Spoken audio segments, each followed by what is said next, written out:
आज के वीडियो में मैं आपको समझाऊंगा कि ऑपरेशन सिंदूर के बाद पाकिस्तान कैसे आज दुनिया का एकमात्र ऐसा देश बन गया है जिसके तीनों महाशक्तियों के साथ रणनीतिक संबंध हैं, जो वैश्विक भू राजनीति को चला रही हैं।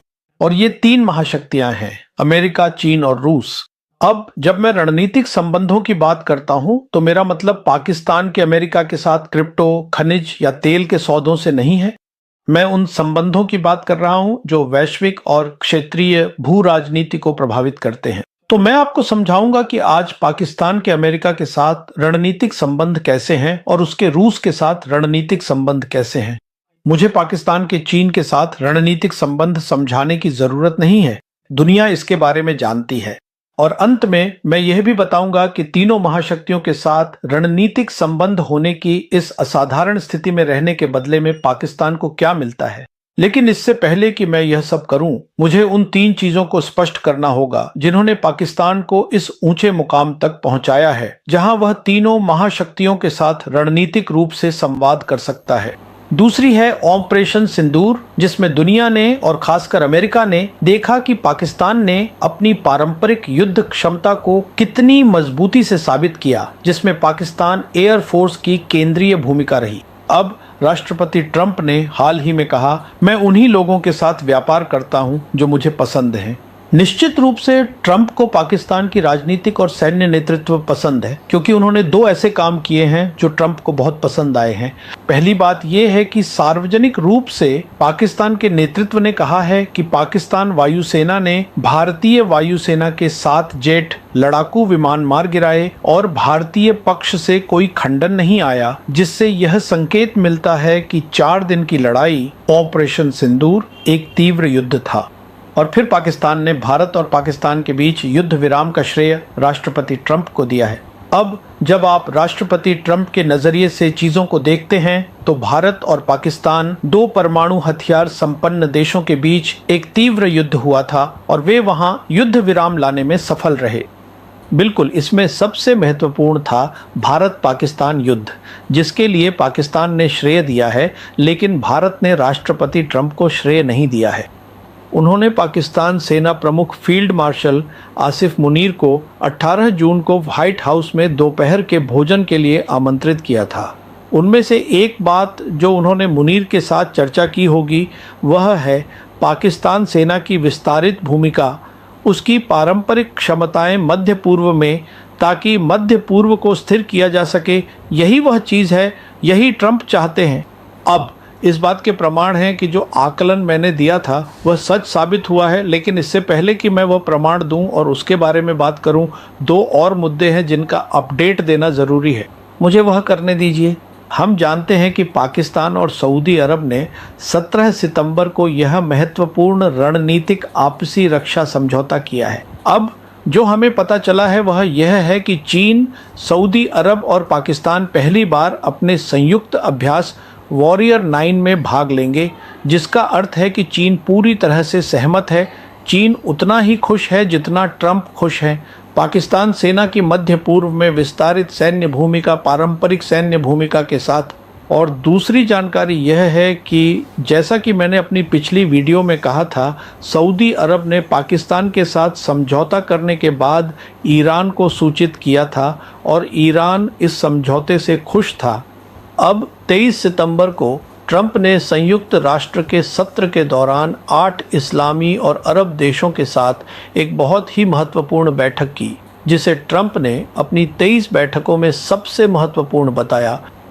और इसमें उन्होंने गाजा के लिए अपनी 21 बिंदुओं वाली शांति योजना पर चर्चा की, क्योंकि जैसा कि हर कोई जानता है कि मध्य पूर्व में ट्रंप शांति चाहते हैं, लेकिन दुर्भाग्यवश इजराइल ही है जो मध्य पूर्व में अमेरिका की विदेश नीति चलाता है। तो उन्होंने अपनी 21 बिंदुओं वाली शांति योजना इन देशों के साथ चर्चा की: कतर, तुर्की, सऊदी अरब, पाकिस्तान, इंडोनेशिया, मिस्र, यूएई और जॉर्डन। पाकिस्तान यहाँ मौजूद था। सिर्फ इतना ही नहीं, ट्रंप ने यह उपयुक्त समझा कि इस बैठक के बाद पाकिस्तान की नेतृत्व टीम को व्हाइट हाउस आमंत्रित किया जाए, ताकि आगे की चर्चा की जा सके और मध्य पूर्व में उनकी केंद्रीय और रणनीतिक भूमिका को देखा जा सके। इसलिए 25 सितंबर को प्रधानमंत्री शहबाज शरीफ और army chief field marshal Asim Munir ने व्हाइट हाउस में राष्ट्रपति ट्रंप से मुलाकात की, जहां उपराष्ट्रपति वेंस और विदेश मंत्री मार्को रूबियो भी मौजूद थे। 3 रणनीतिक मुद्दों पर निश्चित रूप से चर्चा हुई होगी। पहला, निश्चित रूप से मध्य पूर्व में स्थिरता के लिए पाकिस्तान की भूमिका है, पाकिस्तान की सैन्य भूमिका। दूसरा मुद्दा ईरान है। जैसा कि मैंने अपनी पिछली कई वीडियो में कहा है, पाकिस्तान से बेहतर ईरान को कोई नहीं समझता और ईरान ही है जो ट्रंप को परेशान और चिंतित करता है, तो इस पर भी चर्चा हुई होगी। और तीसरा मुद्दा जो चर्चा में था वह था बगराम एयरबेस। अमेरिकियों की इसमें बहुत रुचि है, ट्रंप इसमें बहुत रुचि रखते हैं और ट्रंप ने इसमें पाकिस्तान से मदद मांगी होगी, जो कि पाकिस्तान देने को तैयार नहीं है। और इसी कारण उसी दिन 25 सितंबर को अफगानिस्तान से जुड़े मुद्दों पर 4 देशों की एक बैठक हुई और ये 4 देश हैं चीन, रूस, ईरान और पाकिस्तान, जहां एक संयुक्त बयान जारी किया गया कि किसी भी बाहरी सैन्य अड्डे यानी अमेरिका या नाटो देशों के सैन्य अड्डे को अफगानिस्तान में इन 4 देशों द्वारा स्वीकार नहीं किया जाएगा। तो कृपया समझिए कि ये 4 देश महत्वपूर्ण हैं और ये मिलकर काम करते हैं, चीन, रूस, ईरान और पाकिस्तान। तो ये बहुत स्पष्ट है कि जहाँ तक राष्ट्रपति ट्रंप का सवाल है, उन्होंने मध्य पूर्व में स्थिरता के लिए पाकिस्तान को एक रणनीतिक भूमिका दी है। ये सेक्टेड। अब पाकिस्तान के रूस के साथ रणनीतिक संबंधों की बात करते हैं। अब देखिए, ये जो संबंध हैं इन्हें कम करके आंका गया है। हकीकत यह है कि ये संबंध बहुत तेज़ी से विकसित हो रहे हैं और 2 स्तरों पर हो रहे हैं। एक स्तर यह है कि ये संबंध उस स्तर पर विकसित हो रहे हैं जिसे मैं नया वैश्विक शासन प्रणाली कहता हूँ, जहाँ रूस और चीन मुख्य खिलाड़ी हैं। वे मुख्य खिलाड़ी जो उस प्रणाली का समर्थन कर रहे हैं जो भू अर्थशास्त्र, व्यापार, विकास और विश्व की स्थिरता से जुड़ी है, जैसा कि मैंने अपने पहले के वीडियो में भी चर्चा की है। तो ये दोनों देश मिलकर काम कर रहे हैं और वे किस तरह मिलकर काम कर रहे हैं, इसका उदाहरण यह है कि जब राष्ट्रपति शी जिनपिंग नवंबर 2012 में पदभार संभाले तो उनकी पहली विदेश यात्रा मॉस्को थी और यह मार्च 2013 में हुई, जहां उन्होंने राष्ट्रपति पुतिन से मुलाकात की और साथ ही उन्होंने Moscow state institute of international relations में एक भाषण भी दिया, जहां पहली बार राष्ट्रपति शी जिनपिंग ने अंतर्राष्ट्रीय संबंधों के नए प्रकार के बारे में बात की।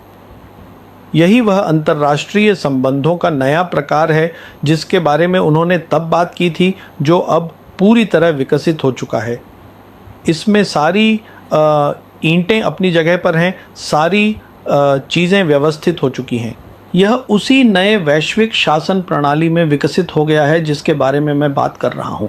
और इस पर अंतिम बात जो कही गई थी वह थी ग्लोबल गवर्नेंस इनिशिएटिव, जिसे राष्ट्रपति शी जिनपिंग ने चीन में SCO शिखर सम्मेलन में 1 सितंबर को प्रस्तुत किया था।